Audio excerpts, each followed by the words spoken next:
A senhora disse uma frase também que me chamou a atenção, que a centro-direita precisa se recompor e cortar na carne. Em que sentido a senhora diz isso? Olha, eu estou muito assim preocupada, né, com esse ano eleitoral.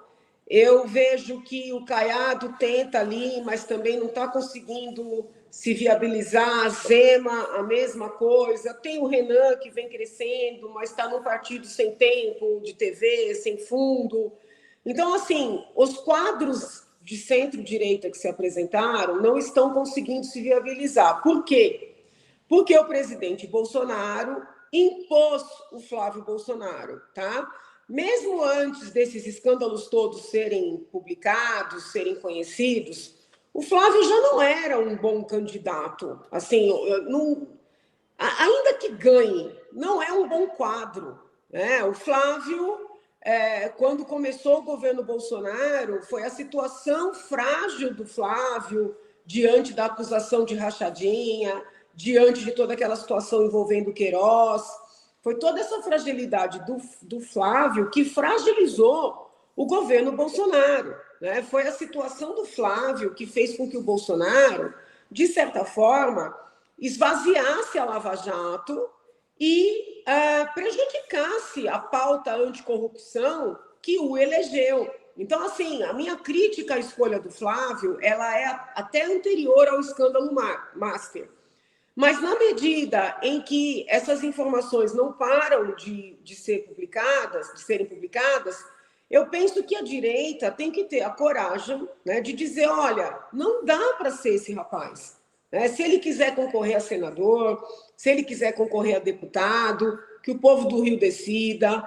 Mas, assim, nós não vivemos numa monarquia, né? Nós vivemos numa república presidencialista, então nós precisamos construir uma alternativa real, né? Uma alternativa com capacidade de passar do primeiro para o segundo turno, uma alternativa com capacidade de ganhar no segundo turno e uma alternativa com capacidade de governar sem ficar na mão de quem quer que seja. Né? Porque, assim, como ele já vai entrar, se por um milagre ganhar, devendo, vai ser muito difícil fazer o que precisa ser feito. Né? Recuperar a pauta anticorrupção, recuperar a depuração do país, lutar por uma melhora na educação, pelos valores todos que, de certa forma, elegeram Bolsonaro em 18 e foram traídos. Né? Então, assim, eu penso que a direita teria que se reunir. Quando eu digo direita, são esses pré-candidatos, são os quadros mais assim tradicionais que pleiteiam o Senado, os próprios presidentes de partido teriam que se reunir e dizer para Bolsonaro, olha, desculpa, lança seu filho para o que você quiser, porque a presidência da República, nós precisamos de algo muito diferente. É nesse sentido. A senhora também se solidarizou com o Romeu Zema, dizendo que ele vem sendo tratado como um criminoso.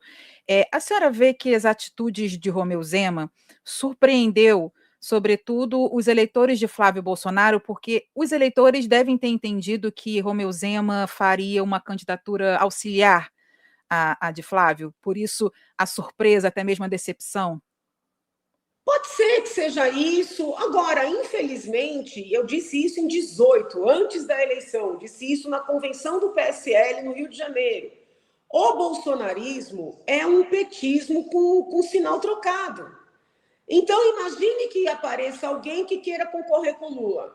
Né? A esquerda vai querer aniquilar esse ser humano. Então, o bolsonarismo é muito parecido, né? Só que, assim, quando era com o Bolsonaro, eu mesmo assim criticava, mas até compreendia. Agora, desculpa, como eu disse, não é monarquia. Então, quando o Zema enfrenta o sistema, né, que Bolsonaro prometeu enfrentar, ele está, na verdade, cumprindo os valores que elegeram o Bolsonaro lá atrás. Ele não é traidor. Ele não tem obrigação de baixar a cabeça e abrir mão da possibilidade de fazer um governo pelo Brasil, porque Bolsonaro, mimado, decidiu colocar seu filho mimado para prejudicar o país, porque eles estão prejudicando o país. Entende? Então, o Zema, o Caiado, ninguém tem obrigação de baixar a cabeça para isso. Pelo contrário,